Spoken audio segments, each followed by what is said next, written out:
Class 10 civics federalism के NCERT solutions. याद रखना, बहुत बार बच्चे क्या करते हैं, चैप्टर समझ लेते हैं, चैप्टर के नोट्स बना लेते हैं, लेकिन एनसीईआरटी के क्वेश्चंस को नेग्लेक्ट करते हैं जैसे उनका सौतेला बच्चा हो। बट ऐसा मत करना। यहाँ पर they did not have any constitutional status.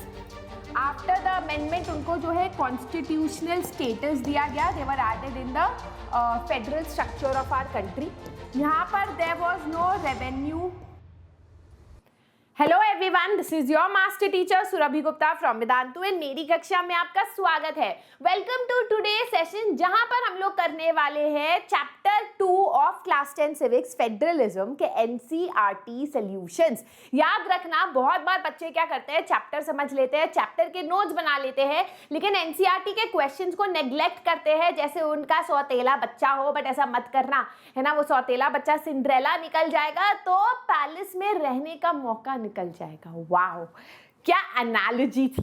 But anyways, make sure that you do not neglect them guys, क्योंकि एनसीईआरटी सॉल्यूशन क्वेश्चन से डायरेक्टली आपको बोर्ड एग्जाम्स में क्वेश्चंस आते हैं और इसका प्रूफ मैं जैसे ही बोर्ड एग्जाम्स आने वाले होंगे तब ज्यादा दिखाऊंगी, you know, as we move ahead in the months. ठीक है, तो मेक श्योर कि आप एनसीईआरटी क्वेश्चंस करो, मुझ पे भरोसा करो। You guys already know me, मेरा नाम है Surabhi Gupta, your social studies educator for this year on the Vedantu 9th और 10th चैनल। हर साल मैं बच्चों को यही बोलती हूँ कि मुझ पे भरोसा करो, साल की शुरुआत से पढ़ाई करो, स्टेप बाय स्टेप नोट्स बनाओ, तो आपको सक्सीड करने से कोई नहीं रोक सकता। अगर आपको मेरा एक्सप्लेनेशन अच्छा लगता है तो मेक श्योर कि एटलीस्ट एक दोस्त, एक सखी से ये वीडियो शेयर कर लेना, because Vedantu and world over 9th and 10th SSG मतलब सुरभि मैम होना चाहिए। ठीक है, और चैनल को शेयर कर देना, चैनल को नहीं, वीडियो को शेयर कर देना, चैनल को सब्सक्राइब कर देना, वीडियो को थम्स अप कर देना। सोना पड़ेगा लगता है मुझे। ऑलराइट, तो गाइज फेडरलिज्म का पार्ट 1 और पार्ट 2 जिसमें हमने पूरा चैप्टर डिटेल में आपको पढ़ाया है वो ऑलरेडी चैनल पे है। अगर आपने अभी तक नहीं देखा है, किस बात का इंतजार है, जाके देख लो। पढ़ना है तो अभी पढ़ लो, लेट हो जाएगा नहीं तो। Never say no, never say I cannot, for you are infinite. All the power is within you, you can do anything. और इसी मोटिवेशन से शुरू करते हैं पहला प्रश्न। Locate the following states on a blank outline political map of India: Manipur, Sikkim, Chhattisgarh and Goa. तो मणिपुर यहाँ पर है, then you have Sikkim, Chhattisgarh और गोवा।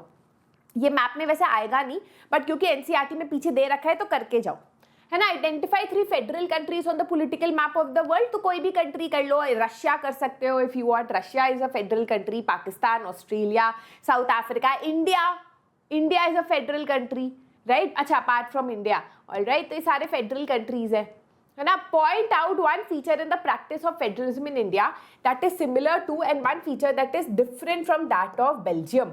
तो सिमिलर तो आप बोल सकते हो कि इंडिया और श्रीलंका दोनों में ही जो है वर्टिकल डिविजन ऑफ पावर है ना। वर्टिकल डिविजन ऑफ पावर है जहां power is shared between the central government and the state government, and both of them are holding together federations. Different आप ये कह सकते हो कि बेल्जियम में कम्युनिटी गवर्नमेंट का कॉन्सेप्ट है जहां लैंग्वेज के बेसिस पे गवर्नमेंट बनाई गई है। इंडिया में ऐसा कोई कॉन्सेप्ट नहीं है ना। We have no concept of community government, right. What is the main difference between a federal and a unitary government? तो अगेन आप इसमें हमेशा टेबल बनाओ, फेडरल लिखो, यूनिटरी लिखो। तो पहला डिफरेंस क्या हुआ? पहला ये हुआ कि फेडरल में there is a sharing of power between the central and the state government. Unitary में पावर सेंट्रलाइज है विद द यूनिटरी गवर्नमेंट और पावर को शेयर नहीं की जाती। यहाँ पर आप एक और पॉइंट लिख सकते हो फेडरल फॉर्म में कि state government is not subordinate to the central government. State government subordinate नहीं है सेंट्रल गवर्नमेंट से। यहाँ पर आपको लिखना पड़ेगा कि स्टेट गवर्नमेंट जो है वो सबऑर्डिनेट होता है सेंट्रल गवर्नमेंट से, है ना। Then you look at the examples. State any 2 differences between the local government before and after the constitutional amendment in 1992। तो आप ऐसा टेबल बना लो, बिफोर 1992, आफ्टर 1992, और ब्रैकेट में भी लिख लो constitutional amendment, because you want to make your answer good, है ना। तो आप ये सारे पॉइंट्स लिख सकते हो। आज कैमरा को क्या हो गया?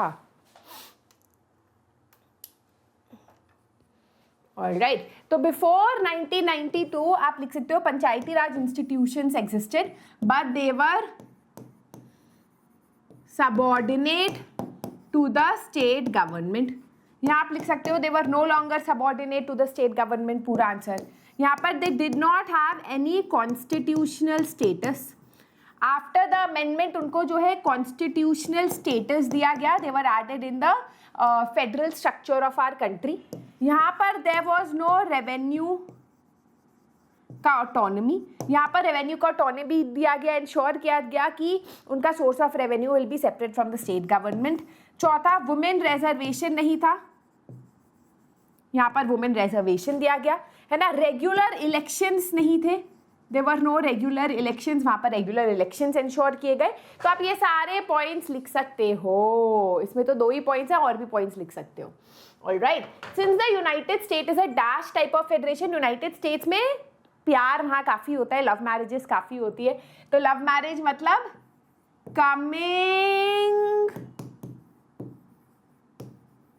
together federation, all the constituent states have equal powers and states are dash the vis-a-vis federal government.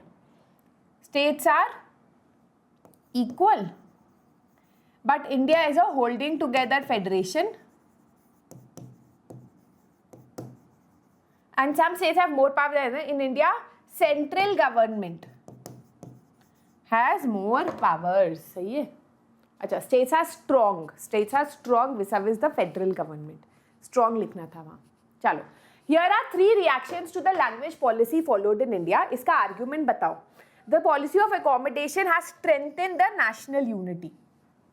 क्या आप इसमें लिख सकते हो कि हाँ, अकोमोडेशन से नेशनल यूनिटी स्ट्रेंथेंड हुई है, and that is because as a country हम बहुत डाइवर्स है, we have different languages, but by not promoting one language like in Sri Lanka, हम लोगों ने कॉन्फ्लिक्ट अवॉइड किया है जो पॉसिबिलिटी हो सकती है, and that is how we have promoted unity. The language based state have divided us by making everyone conscious of their language. तो ये तो फॉल्स है ना। This is false.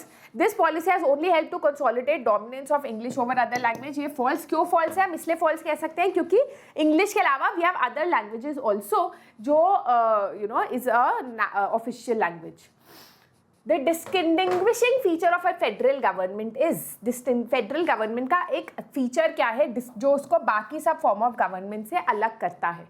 The national government gives some powers to the provincial government. हाँ, power is distributed among legislature, executive, judiciary. नहीं, ये federal structure का नहीं है, this is a horizontal distribution of power. Elected officials exercise supreme power of the government. नहीं, मतलब this is again not a part of federal structure. Government power is divided between different levels of government. ये भी सही है, so option D यहाँ पर better answer है, क्योंकि यहाँ national government give some powers to state government, ये टर्म रॉन्ग है, गिव नहीं किया जाता है, देता है तो ले भी सकता है, तो ये कॉन्स्टिट्यूशनली डिराइव्ड होती है। तो answer option D is more appropriate. ठीक है, a few subjects in various list are given here. हमको बताना है यूनियन स्टेट या कौन करंट लिस्ट में। डिफेंस ऑब्वियसली यूनियन लिस्ट में है ना, क्योंकि नेशनल इंपॉर्टेंस का है। पुलिस स्टेट लिस्ट में है, एग्रीकल्चर स्टेट लिस्ट में है, एजुकेशन कॉन्करेंट लिस्ट में है, banking RBI, all of this comes under union list. Forest I think concurrent में है, बट चेक करना पड़ेगा। कम्युनिकेशन यूनियन लिस्ट में है, ट्रेड कॉन्करेंट में है शायद, और मैरिजेस भी कॉन्करेंट में है। बाकी अभी चेक कर लेते हैं। ठीक है, कॉन्करेंट में एजुकेशन, फॉरेस्ट और मैरिज है। ट्रेड स्टेट लिस्ट में ही है बच्चों, ये मैंने गलत बताया था, तो trade is in the state list. ठीक है, examine the following pairs that give the level of government in India and the powers of the government at that level to make laws on the subject. Which of the following pair is not correctly matched? तो state government state list ये सही है, central government union list ये भी सही है, central and state government concurrent list ये भी सही है। रेसिडुअरी पावर्स लोकल गवर्नमेंट नहीं, रेसिडुअरी पावर्स कौन देखता है? Central government. समझे कि ना समझे? ऑलराइट, अगेन मैच करना, आपको बताना है what is, select the correct answer using the codes given below. Okay, तो union of India prime minister, state, okay I think so, state जो है governor, municipal corporation mayor, gram panchayat sarpanch, है ना. Consider the following two statements. In a federation, the power of the federal and provincial government are clearly demarcated. बिल्कुल सही. India is a federation because the power of the union and state government are specified in the constitution and they have exclusive jurisdiction on their respective subjects. Power of the union and state government are specified in the constitution. हाँ, ये भी सही है. Sri Lanka is a federation, in Sri Lanka federation नहीं है. India is no longer a federation because power of states have been, ये भी नहीं है. तो answer is A and B only. Alright, that is it. इतने ही थे NCERT questions, right? Now let's look at homework questions जल्दी से. Which country follow the unitary system of government? इसका आंसर मुझे comment section में बताना. Power to interpret the constitution is with whom?